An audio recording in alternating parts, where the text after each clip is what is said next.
Vatsim-pitahiana ho anao anio, vatsim-pitahiana ho anao anio, izay hitantsika ao amin'ny Isaia 1:20-9.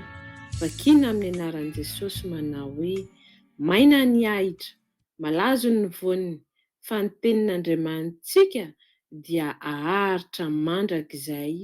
Amen. Iaraka hivavaka isika.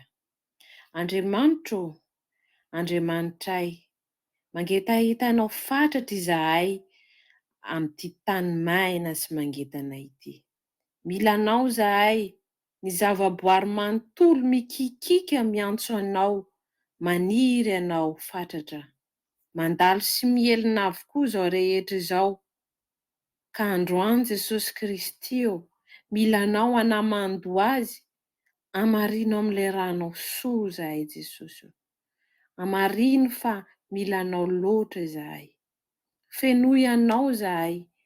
Ity androany ity, ity tontolo andro ity, apetrakay eo ampelatananao.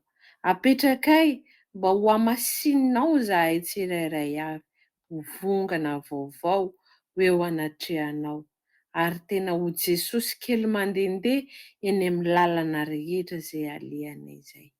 Mifonay ny fanahinay dia mbola apetrakay manontolo eo ampelatananao. Misaotra Jesosy malalo. Amen.